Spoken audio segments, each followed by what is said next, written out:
உங்களுக்கு இறைவன் கூறுகின்றான், நீங்கள் தாங்க முடியாத கஷ்டத்தை நிச்சயமாக நான் உங்களுக்கு கொடுக்கவில்லை. உங்களால் தாங்கிக் கொள்ள முடியாத எந்த கஷ்டத்தையும், எவரும் தாங்கிக் கொள்ள முடியாத அளவு கஷ்டத்தை நான் உங்களுக்கு கொடுப்பதில்லை. நாளைய வாழ்க்கையை பற்றிய ஒரு நற்செய்தி, அதில் உங்களுக்கு உருவமில்லை. எனவே நீங்கள் அவற்றின் அளவில் ஈடுபட முடியாது, விரும்ப மட்டுமே முடியும். இதைவிட ஒரு அழகான வாழ்க்கை என்ன இருக்க முடியும்? அந்த விரும்புதலுக்கு என்னிடமிருந்து உங்களுக்கான ஆற்றல் மிக்க அந்த பொருள்கள் உங்களுக்கு அழகான உயிரோட்டமுள்ள பொருள்களாக விளையும். அதிலிருந்து நீங்கள் வாடுங்கள். ஒவ்வொரு மனிதனும் அவனது உயிரின் பக்கமே. அந்த உயிரோட்டத்திற்கு உங்களுக்கு மனம் முக்கியம். அந்த மனதின் செழுமைக்கு உணவு முக்கியம். சிறப்பான உணவு மனம் நிறைய நான் உட்கொண்டேன், வயிறு பிடைக்க உட்கொண்டேன் என்று சொல்வதற்கில்லை. மன நிறைவாக நான் சாப்பிட்டேன் என்று கூறுவோம். அந்த மன நிறைவுக்கு அழகான உயிரோட்டமுள்ள அந்த செழுமையான உணவு முக்கியம். இதை நீங்கள் படைப்பவர்கள் இல்லை. விரும்புங்கள், நான் படைத்துக் கொண்டிருக்கின்றேன். இப்பொழுதும் கூட நீங்கள் விரும்புகின்றீர்கள். வானங்களிலிருந்து மழை பொழிந்து கொண்டிருக்கின்றது. அவ்வளவு கேடுகளும் நீக்கப்பட்டு அந்த இயற்கைக்கு சுகம் கிடைத்துக் கொண்டிருக்கின்றது. நீங்கள் விரும்பாததன் காரணமாக உங்களுடைய வெப்பம் அந்த இயற்கையை தீண்டியிருக்கிறது. கடுமையான வெப்பத்தில் உழந்து கொண்டிருக்கூடிய நிலையில் ஒரு காற்றாவது வராதா என்று விரும்புகின்றீர்கள். காற்று வருகின்றது. அந்த நேரமே ஒரு சின்ன காற்று, சுகமான காற்று தழுவி செல்கின்றது. ஆகா, எவ்வளவு அழகாக இருக்கின்றது.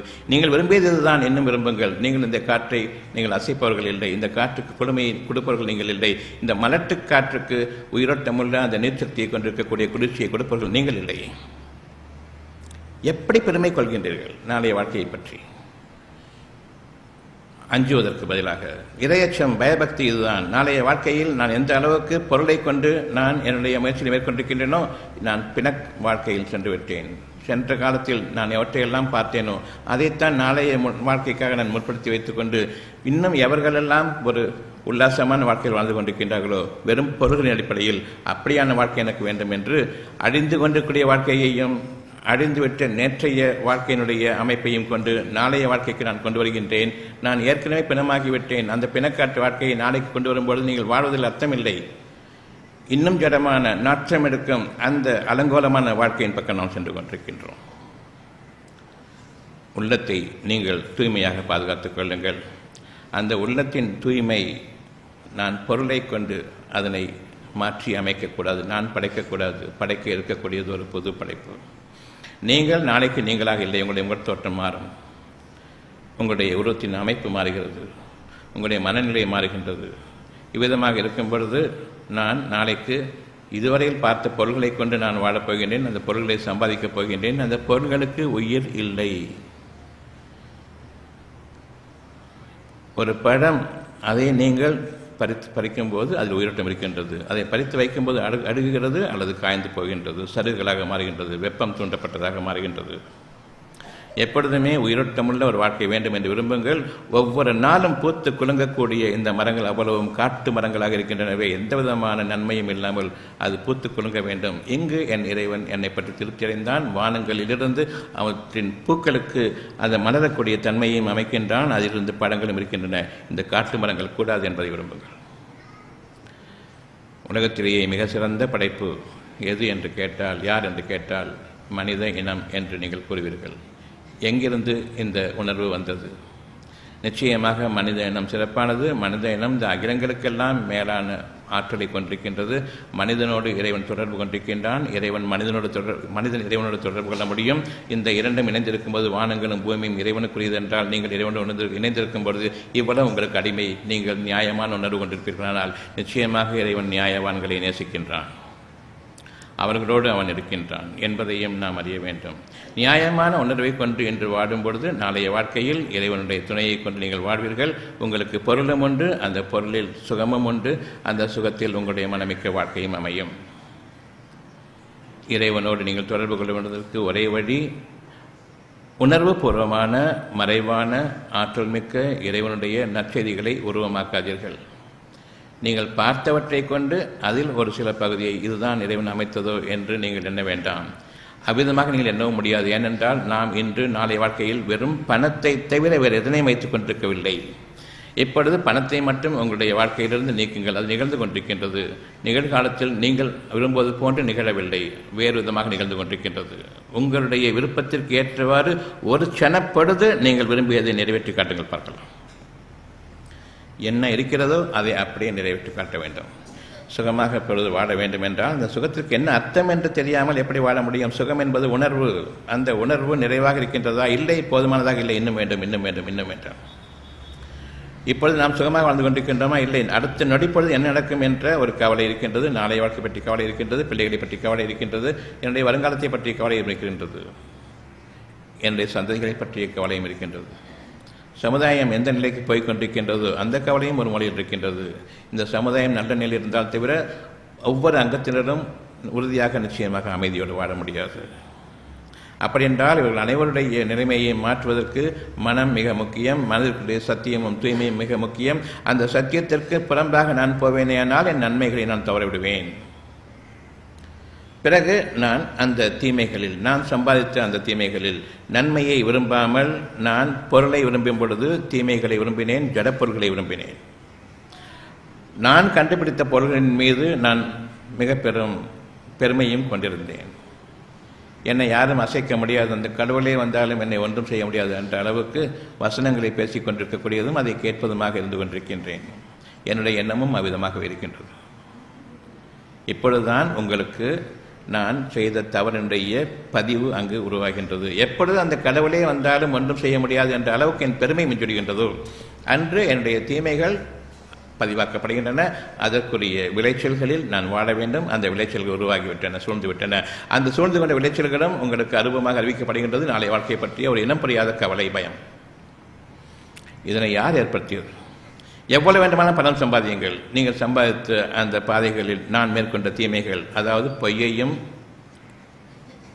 நயவஞ்சகத்தையும் கொண்டு, பொய் புரட்டல்களை கொண்டு, வீண் பிடிவாதமாக இவ்விதம்தான் நான் வாழ முடியும், நல்லவனாக இருந்தால் வாழ முடியாது என்று அதற்கும் அர்த்தம் கற்பித்து பின்னர் பொருள்களை சம்பாதித்து வைத்துக்கொண்டு, கெட்ட வழியில் சம்பாதித்து வைத்துக்கொண்டு, இப்போது யார் வீடு அழகாக இருக்கின்றது, நாங்கள் பணக்காரர்கள், யாருடைய சபை இன்னும் சிறப்பாக இருக்கின்றது என்று இவர்கள் கேட்கக்கூடிய ஒவ்வொரு கேள்வியும் அங்கு பதிவாகின்றது. இவர்கள் இந்த ஜடங்களில் வாழ்ந்து கொண்டிருக்கும் நிலையில், உயிரோட்டத்தை காண முடியாத நிலையில் நாளைக்கு அவர்கள் உயிர் பிச்சை எடுப்பார்களே, அந்த உயிர் பிச்சைக்கு இன்று வித்திடப்படுகின்றது. அறிவிக்கப்பட்டுவிட்டது. மனதிற்கு கவலையாகவும் பயமாகவும். இப்பொழுது நாம் நிலை கொள்ள வேண்டும். என்னிடம் எதுவும் இல்லை, என் மனதில் எது இருக்கின்றதோ அதை தவிர நாளைக்கு நிகழப்போவதில்லை. நான் இன்று பிணங்களையும் ஜடங்களையும் என்னுடைய சுகப்பொருள்களையும் வைத்துக்கொண்டு நாளைக்கு வாழ்வேன் என்று இருக்கும்பொழுது அந்த சருகுகளில் நெருப்பு பற்றக்கூடிய அந்த வாழ்க்கையில் மிக பெரும் துன்பத்தை என் மனதில் தாங்கி நான் வாழ வேண்டும். அது எந்த விதத்தில் அமையும் என்பதும் தெரியாது, ஆனால் நெருப்பு பற்றிவிடும். நரக வாழ்க்கை இன்றே இந்த உலகத்திலேயே ஆரம்பமாகும் என்பது இன்று என்னுடைய மனதில் இருக்கக்கூடிய ஒரு சிறு கலக்கமும் சிறு அமைதியின்மையும் நாளைய வாழ்க்கையை பற்றி எண்ணம் புரியாத பயமும் போதுமானது. இதனை நீங்கள் நீக்க முடியாது, ஒரு காலம் நீக்க முடியாது. இது போக வேண்டும் என்று விரும்ப முடியும், விரும்புங்கள், பொறுமையை மேற்கொள்ளுங்கள், அதனால் முயற்சிக்காதீர்கள். உங்களுடைய பொறுமையை நீங்கள் மேற்கொள்ள வேண்டும். நீங்கள் விரும்பினாலும் விரும்பாவிட்டாலும் பொறுமையை மேற்கொள்ள வேண்டும். எவ்வளவுதான் நான் என்னுடைய வாழ்க்கையை வாழ விரும்பவில்லை என்று இருந்தாலும் உங்களால் உங்களுடைய உயிரை மாய்த்துக் கொள்ள முடியாது, இறைவன் அனுமதித்தால் தவிர. எனவே என் இறைவனை என்னை நீ எடுத்துக்கொள் என்று நீங்கள் கதறினாலும் சரி, இல்லை, நீங்கள் வாழ வேண்டியவர்கள். நீங்கள் எதனை விரும்பினீர்களோ அந்த விருப்பம் உங்களுக்காக முடியும் வரையில், அந்த தருணம் முடியும் வரை நீங்கள் வாழ வேண்டும். இப்பொழுதும் உங்களுடைய உள்ளத்தில் நான் பிழைக்க வேண்டும், வாழ வேண்டும் என்ற எண்ணம் இருக்கின்றது. இப்பொழுதாவது மேற்கொள்ளுங்கள். ஏற்றுக்கொண்டேன். நீங்கள் சம்பாதித்த அந்த தீமைகளில் நீங்கள் பொறுமையை மேற்கொள்ளுங்கள், நன்மையை நம்பிக்கை கொள்ளுங்கள். இப்பொழுது அதற்கு ஒரு உருவம் கற்பிக்காதீர்கள். மீண்டும் அந்த உயிரை உருவமாக பார்ப்பது தவறு. உயிர் அருபமான ஒரு உணர்வு. உங்களை வாழ்விக்கும் மாபெரும் சக்தியினுடைய அந்த ஆற்றலிலிருந்து உங்களுக்காக அனுமதிக்கப்பட்ட அந்த வாழ்க்கை முடியும் வரையில் உங்களால் அதை துறக்க முடியாது. யார் தங்களுடைய கஷ்டங்களில் வாடும் பொழுது பொறுமையை மேற்கொள்கின்றார்களோ அது அவர்கள் சம்பாதித்த தீமைகளுக்கான பரிகாரமாகும். இனி அவர்களுக்கு கிடைக்கக்கூடிய, இதை தொடர்ந்து கிடைக்கக்கூடிய ஒரு நல்வாழ்க்கை இங்கிருந்து விளைச்சலாக ஆரம்பிக்கின்றது. வானங்களிலும் பூமியிலும், உங்களிலோ பூமியிலோ நடக்கும் எந்த சம்பவமும் அது நிகழ்வதற்கு முன்பாகவே நன்மையான எதிர்காலம் இருக்கின்றது, தீமையான எதிர்காலம் இருக்கின்றது. பயம், கவலை, அமைதி, ஆறுதல் என்ற ஒன்றை கொண்டு முன்னறிவிப்பு செய்யப்படாமல் நிகழ்வதில்லை. இங்கு இருக்கின்றது நாளைய வாழ்க்கையை பற்றிய நற்செய்தி. இங்கு இருப்பது அனைத்துமே நாளைய வாழ்க்கையை பற்றி மட்டும்தான். நேற்றைய வாழ்க்கையை பற்றி கவலையிலே முடிந்துவிட்டது. ஆனால் நாம் நேற்றைய வாழ்க்கையினுடைய துக்கங்களையும், நேற்றைய வாழ்க்கையினுடைய விரோதங்களையும், மனிதர்களுக்கு புறம்பாக நடத்தக்கூடிய சதித்திட்டங்களையும், இன்னும் நமக்கிடையே இருக்கக்கூடிய பெருமையும் பொறாமையும் கொண்டு வாழ்ந்து கொண்டிருக்கின்றோம். காழ்ப்புணர்ச்சிகளோடு எதுவுமே நமக்கு கூடாது, அவ்வளவையும் நீக்கிக் கொள்ள வேண்டும் என்று இப்பொழுது. ஏனென்றால் நமக்காக எஞ்சியிருப்பது இன்னொரு வாழ்க்கை, நாளைய வாழ்க்கை, மறுமூச்சிலிருந்து வாழக்கூடிய வாழ்க்கை. நமக்கு விதிக்கப்பட்ட காலம் முடியும் வரையில் இந்த வாழ்க்கை தொடரும். இதில் நன்மை அமைய வேண்டும். இனியாவது உருவ வழிபாடு மேற்கொள்ளாதீர்கள். உங்களுடைய பொருள்களை கொண்டு வாழ்வேன் என்ற அந்த உருவ வழிபாடு மேற்கொள்ளாதீர்கள். இறைவனுடைய அருளால் படைக்கப்பட இருக்கக்கூடிய மாபெரும் இறை ஆற்றலை கொண்டு நான் வாழ வேண்டும் என்ற அந்த எண்ணத்தை கொண்டு விரும்புங்கள். உங்களுக்கு தாங்க முடியாத கஷ்டத்தை நிச்சயமாக இறைவன் தரவில்லை. சுகமாக ஏந்தக்கூடிய, மனதில் தாங்கக்கூடிய அந்த அழகான உணர்வை நான் படைத்திருக்கின்றேன். இதை பின்பற்றுவதில் உங்களுக்கு என்ன தப்பு இருக்கின்றது? இது பின்பற்றுவதில் உங்களுக்கு எந்த அளவுக்கு கஷ்டம் இருக்கிறது? மனதில் நன்மையை தாங்குவதற்கு எவ்வளவு சுகமாக இருக்க வேண்டும்? இது நடக்காது என்று கூறுகின்றீர்களே, நீங்கள் நாளைய வாழ்க்கையை படைப்பவர்களா? இல்லை. இன்றைய வாழ்க்கையில் நீங்கள் உங்களுடைய விருப்பப்படி வாழ்ந்து கொண்டிருப்பவர்களா? இல்லை. மனதில் ஏகப்பட்ட தேவைகள், தேக்கங்கள், நாட்டங்கள், தேட்டங்கள் அவ்வளவும் நிறைவேறவில்லையே என்ற அந்த மனதினுடைய ஆற்றாமையும் கலந்து அதற்கும் மேலாக இறைவன் தன்புறம் இருந்துள்ள அமைதியை அளித்து வாழ வைத்துக் கொண்டிருக்கின்றான். நன்மை தீமைகளுக்கிடையே ஒரு நன்மை 1000 தீமைகளை போக்கிவிடும். அவ்விதமாக நான் 1000 தீமைகளை வைத்துக் கொண்டிருக்கும் பொழுது இறைவனிடமிருந்து ஒரே ஒரு நற்செய்தி, அதனை நான் எங்கோ ஒரு மூலையில் நம்பிக்கை கொண்டேன். அந்த நம்பிக்கைக்காக வேண்டி இவ்வளவு பெரிய துயரங்கள் நீக்கப்பட்டு ஒரு மனிதனாக மனம் என்ற ஒரு அமைதியை கொண்டு வாழ்ந்து கொண்டிருக்கின்றேன். நன்மையும் தீமையும் சமமாகாது. இவ்வளவு கஷ்டங்களை வைத்துக்கொண்டு நான் சுகமாக வாழ்கின்றேன். எங்கிருந்து அந்த சுகம் வந்தது என்று கேட்டால் நிச்சயமாக இறைவனுடைய ஆற்றலில் இருந்து வந்தது. நாம் நம்பிக்கை கொண்டவர்களாகவும் நன்றி உணர்வு உடையவர்களாகவும் வாழும் காலமெல்லாம் நிச்சயமாக இறைவனுடைய ஆற்றல் நமக்கு நெருக்கமாகவும் நம்மை அரவணைத்துக் கொண்டும் இருக்கிறது என்பதை இன்று நான் நம்ப வேண்டும். மனிதர்களுடைய போக்குகளை ஒரு காலம் நான் நம்புவதற்கில்லை. இறைவன் அறிவித்த அந்த அறிவிப்பு, இறைவன் அறிவித்துக் இருக்கக்கூடிய அந்த நற்செய்தியையும் தவிர எனக்கு வாழ்க்கை இல்லை என்பதை எனக்கும் என் சந்ததிகளுக்கும் நான் அறிவிக்க வேண்டிய கடமைப்பட்டிருக்கின்றேன். உள்ளம் என்ற ஒன்று, அதில் நன்மையை நீங்கள் விரும்புங்கள். அந்த உள்ளம் இறைவனுடைய ஆசீர்வாதமாக இருக்கின்றது. அந்த உள்ளம் என்பது நான் என்னுடைய மனதில் தாங்கியிருக்கக்கூடிய நற்செய்தி, அது மனமாக இருக்கின்றது. அந்த நற்செய்தி இல்லை என்றால் மனம் விட்டுவிட்டது. மனம் என்பது நற்செய்திகள் அடங்கியிருக்கக்கூடிய அந்த உள்ளம். அங்கு தீமைகள் படரும் பொழுது தடுத்துக் கொள்ளுங்கள். என் இறைவனே இது வேண்டாம் என்று தடுத்துக் கொள்ளுங்கள். உங்களுடைய இறைவன் பக்கம் முழுமையாக நீங்கள் சார்ந்து விடுங்கள். உள்ளத்தை பொறுத்தவரையில், அறிவை பொறுத்தவரையில் எந்த கேடு கட்டாலும் நமக்கு அதை பற்றி கவலை இல்லை. நானே என் தலையில் மண்ணை வாரி போட்டுக் கொண்டாலும் கவலை இல்லை. இந்த மண்ணை வாரி போடுவதன் காரணமாக எனக்கு தீமைகள் நிகழக்கூடாது என்று இருக்கிறது, அதை நான் நம்புகின்றேன். இறைவன் தன்புறம் யார் நாட்டத்தை கொண்டிருக்கின்றார்களோ அவர்களோடு மிக நெருக்கமாக இருக்கின்றான். தங்களுக்கு தாங்களே அவர்கள் தீமைகளை மேற்கொண்ட போதிலும் அதை அவர்களுக்கு நீக்கி தன் புறத்தில் இருந்துள்ள ஆறுதலையும், அந்த ஆறுதல் சத்தியம்தான் என்ற அடிப்படையில் உள்ளும் புறமாக நிகழக்கூடிய அந்த நிகழ்வுகளையும் அந்த சூழ்நிலைகளையும் இறைவன் மாற்றி அமைக்கின்றான் அவர்களுக்காக வேண்டி தனித்தனிய முறையே. நம் ஒவ்வொருவருக்காகவும் தனித்தனிய முறையே வானங்களும் பூமியும் இயங்கிக் கொண்டிருக்கின்றன. பார்ப்பதற்கு ஒரே வானம் ஒரே பூமி என்று தெரிகின்றது. இரவும் பொழுதும் இந்த நாளுடைய மாற்றங்கள் மாறி மாறி வரக்கூடிய ஒரு பொழுது, ஒரு நாள் பொழுது. வானங்களும் பூமியும் இயற்கையினுடைய அந்த சுழல்களை கொண்டு, அதனுடைய ஆற்றல் மிக்க அந்த இயக்கங்களை கொண்டு இரவும் பகலும் மாறி வருகின்றது. சூரியனும் சந்திரனும் மாறி வருகின்றன. என்னுடைய பகலும் என்னுடைய இருளும் எனக்காக மாறி வருகின்றது. ஒவ்வொருவரும் இரவை முடித்து விட்டோம்.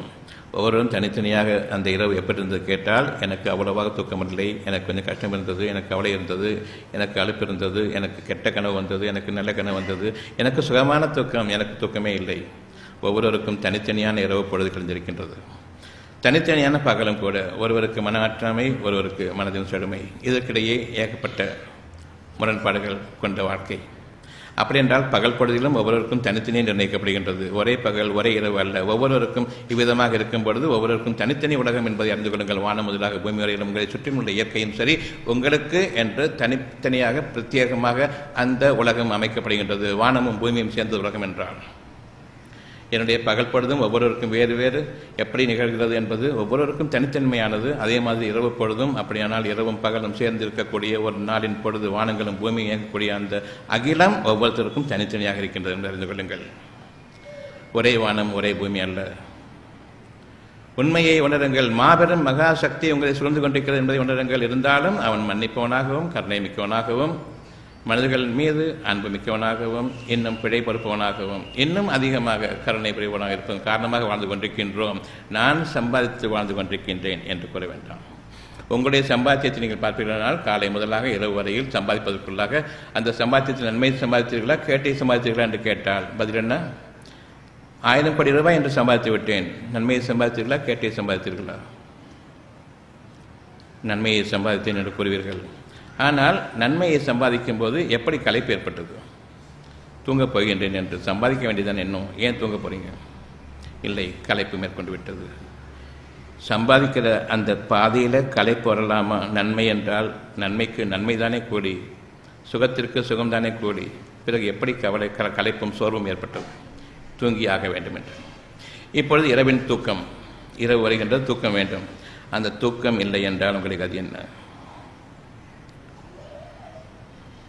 தூக்கம் பிடிக்கவில்லை, நான் சம்பாதித்தனுடைய கேடுகள் இருக்கின்றன, யாரை ஏமாற்றினேன், யாரை கொள்ளையடித்தேன், எந்த அளவுக்கு மனித துரோகமாகவும் செயல்பட்டு இந்த பணத்தை சம்பாதித்தேன் என்று நீங்கள் கொண்டிருக்கிற நிலையில் இதிலிருந்து யாரையெல்லாம் ஏமாற்றினேனோ, யாருக்கெல்லாம் என் மீது வெறுப்பும் விரோதமும் இருக்கின்றதோ அவர்களிடமிருந்து காப்பாற்றிக் கொள்ள வேண்டும், இந்த பணத்தையும் காப்பாற்றிக் கொள்ள வேண்டும் என்று இரவு பூராக சதித்து தந்திட்டுவீர்கள். உங்களுக்கு எதிராகவே தூக்கம் வராது. இன்னும் பல சூழ்நிலைகளில் கொண்டு நான் தூக்கத்திலிருந்து நீக்கப்பட்டு விடுகின்றேன். இறைவனுடைய அருள் அங்கு இல்லை. இப்பொழுது உங்களுடைய பகல் பொழுதில் நீங்கள் சம்பாதித்தது, ஒருவன் உழைக்கின்றான், காலை முதலாக மாலை வரையில் கூலி வேலை பார்க்கின்றான், 3 வேளை சாப்பாட்டுக்கு மட்டும் அவனுக்கு காசு வருகின்றது, களைப்பு ஏற்படுகின்றது, அங்கும் சோர்வு ஏற்படுகின்றது. இப்பொழுது உங்களுக்கு தேவையானதெல்லாம் உங்களுடைய களைப்பு நீங்கி உடல் புத்துணர்வும் புத்துயிரோட்டமும் கொண்டு இருக்கக்கூடிய அந்த உடலின் சுகமான சூழ்நிலையா அல்லது இன்னமும் உழைக்க வேண்டுமா? சுகமான சூழ்நிலை வேண்டுமென்றால் உறங்க வேண்டும். நீங்கள் எவற்றையெல்லாம் சம்பாதித்தீர்களோ அவற்றையெல்லாம் மறக்க வேண்டும். உங்களுடைய சுகங்களையும் உலகத்தின் பொருள் அடிப்படையில் சுகங்களையும் நீக்கிக் கொள்ள வேண்டும். நீங்கள் அறியாத நிலையில் உங்களையே மறந்த நிலையில் நீங்கள் தூங்க வேண்டும்.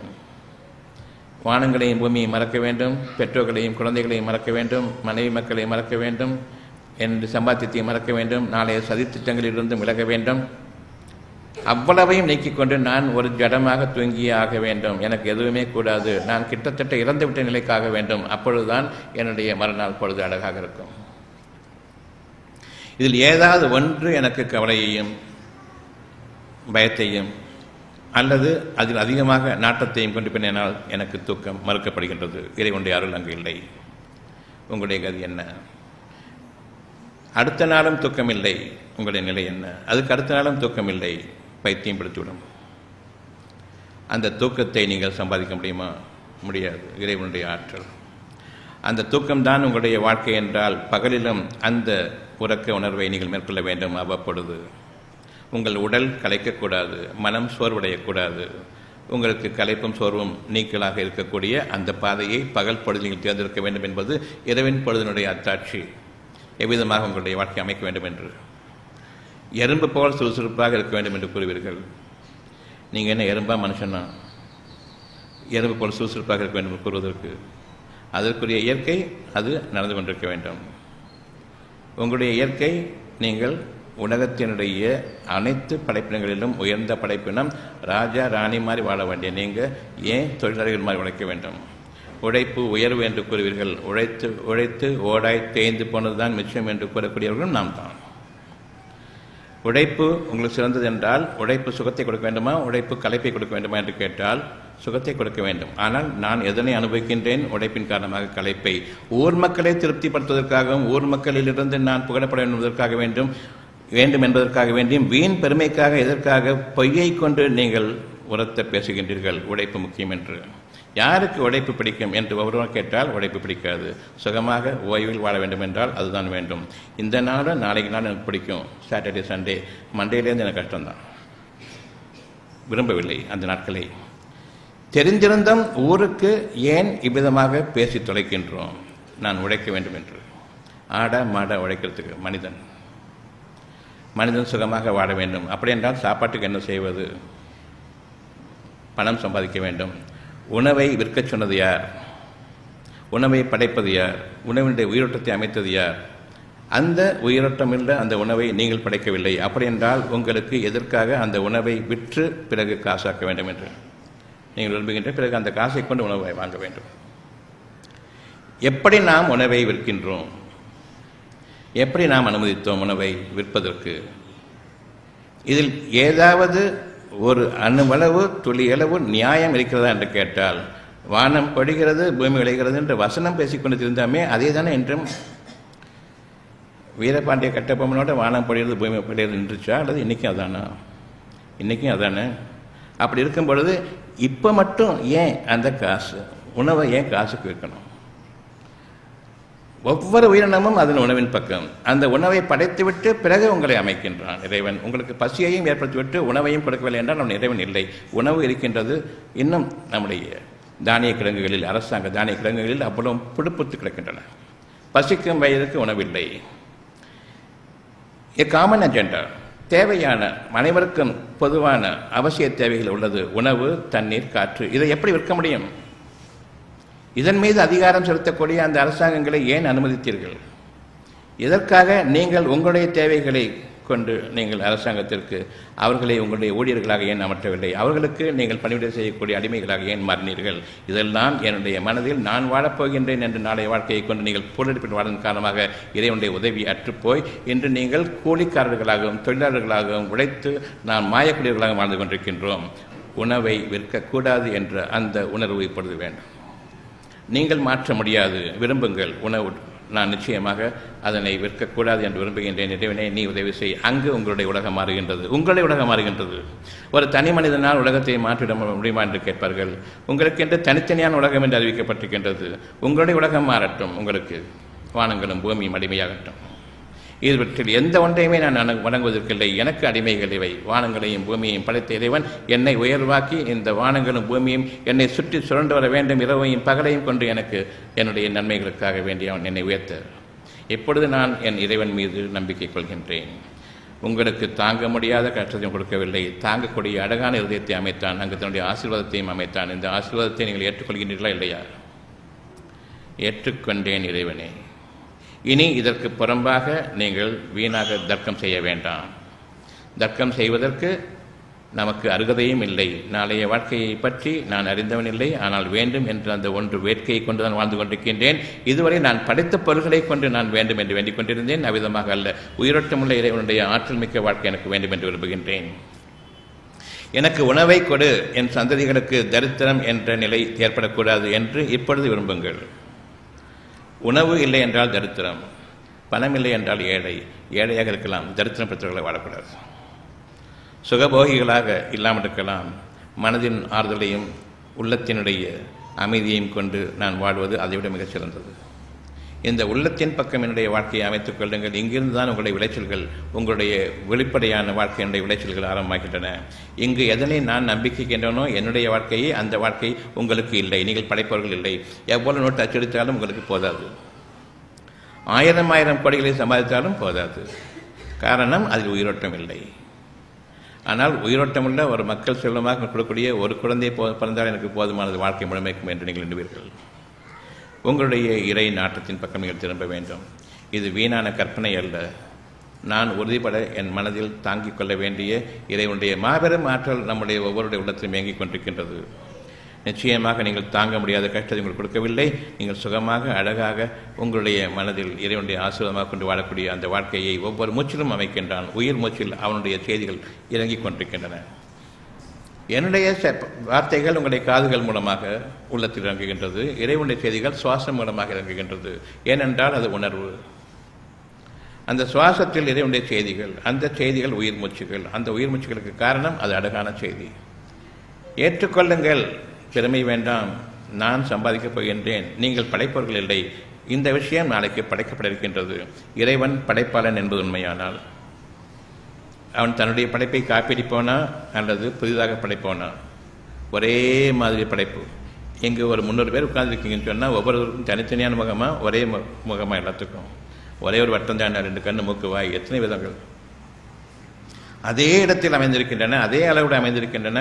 உருவங்களில் மாற்றங்கள். அது இறைவனால் முடியும், உங்களால் முடியாது. படைப்பாளன் தன் படைப்பை காப்பிடிப்போன் இல்லை. ஒவ்வொரு படைப்பும் வித்தியாசமானது. ஒன்று போல் ஒன்று இல்லை. ஒரு நாள் போன்று முகம் மறுநாள் இல்லை, மாற்றமடையக்கூடியது. ஒரு பொழுதை போன்று மறுப்பொழுது இல்லை, முகம் சோர்வடையக்கூடியதும் உயிரோட்டம் பெறக்கூடியதுமாக இருக்கின்றது. மலர்ச்சியடையக்கூடிய விதமாக இருக்கின்றது. எதனை நீங்கள் உங்களுடைய காரியமாக ஏற்றுக்கொள்வீர்கள்? நீங்கள் இறைவனை நம்புகிறானால் படைப்பாளன் என்ற ஒருவன் அவன் படைப்பில் ஒவ்வொன்றையும் வித்தியாசமாகவும் தனித்தன்மையோடும் படைக்கின்றான். தனித்தனி மனிதர்களுக்காக, அவர்களுக்கு மட்டுமே பிரத்யேகமாக. உங்களுக்கு படைக்கப்பட்ட ஒரு சுகம் எனக்கு கிடையாது, எனக்கு படைக்கப்பட்ட ஒரு சுகம் உங்களுக்கு கிடையாது, உங்களுக்காக விதிக்கப்பட்ட ஒரு கவலை மற்றவர்களுக்கு கிடையாது. அவ்விதமே ஒவ்வொருவரும் தனித்தனியானவர்கள். நீங்கள் ஒன்றாக சேர்ந்து கொண்டு நாம் எல்லாம் ஒன்றாக ஒட்டுமொத்தமாக வாழ்வோம் என்று கூறுவதில் எந்த விதமான நன்மையும் இல்லை. அதில் வீண் கற்பனையை கொண்டு வாழக்கூடிய அந்த வாழ்க்கையில் மாயையாக இருக்கக்கூடிய தோற்றத்தை நாளைக்கு சத்தியத்தை கொண்டு நீங்கள் உங்களுடைய சுகவீனங்களில் வாடும் பொழுதும் நஷ்டங்களில் வாடும் பொழுதும் அன்று அறிய முடியும். அந்த நாளில் நீங்கள் உணர்வு கொள்ளுங்கள். மனம் விட்டுட வேண்டாம், மனம் விட்டுவிட வேண்டாம், இன்னும் பொருளின் பக்கம் செல்ல வேண்டாம். என் இறைவனே உன்னை ஏற்றுக்கொண்டேன், என்ன ஏற்றுக்கொண்டேன். இப்பொழுதும் நற்செய்தியாக என்னுடைய மூச்சில் உள்மூச்சில் இறங்கிக் கொண்டிருக்கிற செய்தி எனக்கான சுகமான வாழ்க்கை வேண்டும் என்று நீங்கள் கூறக்கூடியதை ஏற்றுக்கொண்டேன். நீங்களும் உங்கள் குடும்பத்தினரும் நோய் நொடியற்ற ஆரோக்கியமான மன அமைதியான வாழ்க்கை வாழ ஆசையா? நாட்பட்ட தீராத நோய்களிலிருந்து மருந்து மாத்திரை ஊசி இல்லாமல் குணமடைய ஆவலா? அப்படியானால் இன்றே வாங்கி படியுங்கள். டாக்டர் பஸ்லூர் ரஹ்மான் அவர்கள் எழுதிய உடல் நலம் மனநலம் காத்து ஆரோக்கிய வாழ்க்கைக்கான முத்தான 15 மருத்துவ களஞ்சியம். அருமையான புத்தகங்கள் இதோ. எளிமையான முறையில் அக்குபஞ்சர் கற்றுக்கொள்ள உதவும் அருமையான புத்தகம் புதிய அக்குபஞ்சர் உங்களுக்காக. ஆசிரியர் டாக்டர் பஸ்லூர் ரஹ்மான் அவர்கள். படித்து நடைமுறைப்படுத்த வேண்டிய அரிய புத்தகம். விலை ரூபாய் 400. நோய்களிலிருந்து பாதுகாத்துக் கொள்ள உதவும் மருத்துவ களஞ்சியம். மருந்துகளால் வரும் நோய்கள். ஆசிரியர் டாக்டர் பஸ்லூர் ரஹ்மான் அவர்கள். விலை ரூபாய் 250. நீங்கள் ஒவ்வொருவரும் வாழ்க்கையில் வெற்றி பெற வேண்டுமா? நீங்கள் வாங்கி படிக்க வேண்டிய, உங்கள் வாழ்க்கையில் கடைபிடிக்க வேண்டிய அருமையான தொகுப்பு டாக்டர் பஸ்லூர் ரஹ்மான் அவர்கள் எழுதிய வெற்றிக்கு மேல் வெற்றி. விலை ரூபாய் 350. நோய் நொடியற்ற வாழ்க்கைக்கு உதவும் பயனுள்ள மருத்துவ கதைகள் பாகம் 1. ஆசிரியர் டாக்டர் பஸ்லூர் ரஹ்மான் அவர்கள். ரூபாய் 250. பெண்களே உங்களுக்காக, நிச்சயமாக ஆண்களுக்கும் எண்ணற்ற ஆண் பெண் இருபாலருக்கும் ஏற்படும் மருத்துவ கேள்விகளுக்கு விடை காண, மேலும் பெண் குழந்தைகள் பிறந்தது முதல் அவர்களுக்கு மனமாகி குழந்தைகள் பிறக்கும் வரை ஏற்படும் அனைத்து விதமான சந்தேகங்களுக்கு தீர்வு காண உதவும் மருத்துவ பொக்கிஷமான இப்புத்தகம் நீங்களும் படித்து உங்கள் வருங்கால சந்ததிகளுக்காக பாதுகாத்து வைக்க வேண்டிய மருத்துவ களஞ்சியம். பெண்களே உங்களுக்காக, நிச்சயமாக ஆண்களுக்கும். ஆசிரியர் டாக்டர் பஸ்லூர் ரஹ்மான் அவர்கள். விலை ரூபாய் 250. டாக்டர் பஸ்லூர் ரஹ்மான் அவர்கள் எழுதிய இறைவழியில் இனிய சுகப்பிரசவம். விலை ரூபாய் 400. டாக்டர் பஸ்லூர் ரஹ்மான் அவர்கள் எழுதிய நோய் நொடியற்ற வாழ்க்கைக்கு உதவும் மருத்துவ கட்டுரைகள் பாகம் 2. விலை ரூபாய் 250. மருந்து மாத்திரை ஊசி இல்லாமல் நோய்களிலிருந்து தப்பிப்பதற்கும் ஒவ்வொரு குடும்பத்திலும் இருக்க வேண்டிய அருமையான புத்தகம் தான் நீங்களும் அக்குபஞ்சர் டாக்டர் ஆங்கள். விலை ரூபாய் 250. வாழ வழிகாட்டும் அற்புதமான புத்தகம் தான் டாக்டர் பஸ்லூர் ரஹ்மான் அவர்கள் எழுதிய இறைவழி மருத்துவம் பயனளிக்க இறைவனை பிரார்த்திப்பது எப்படி. விலை ரூபாய் 250. இறைவழி மருத்துவம் பாகம் 1. ஆசிரியர் டாக்டர் பஸ்லூர் ரஹ்மான் அவர்கள். விலை ரூபாய் 200. இறைவழி மருத்துவம் பாகம் 2. ஆசிரியர் டாக்டர் பஸ்லூர் ரஹ்மான் அவர்கள். விலை ரூபாய் 250. பிபி டயபெட்டிஸ் நோயாளிகளே உங்கள் நலனுக்காக. மேலும் டயபெட்டிஸ் பிபி பற்றி இன்னும் அறிந்து கொள்ள, நமக்கும் நம் சந்ததிகளுக்கும் டயபெட்டிஸ் பிபி நோய் வராமல் காத்துக்கொள்ள உதவும் அற்புத நூல்தான் டாக்டர் பஸ்லூர் ரஹ்மான் அவர்கள் எழுதிய பிபி டயபெட்டிஸ் நோயாளிகளே உங்கள் நலனுக்காக. ஒவ்வொரு வீடுகளிலும் அவசியம் இருக்க வேண்டிய நூல்தான் பிபி டயபெட்டிஸ் நோயாளிகளே உங்கள் நலனுக்காக. விலை ரூபாய் 250. டாக்டர் பஸ்லூர் ரஹ்மான் அவர்கள் எழுதிய எப்படி கற்றோம். விலை ரூபாய் 350. மேற்கண்ட 15 புத்தகங்களை வாங்க தொடர்பு கொள்ளுங்கள். Health time publication, Chennai. Cell number 9840498898 மற்றும் 87784477788.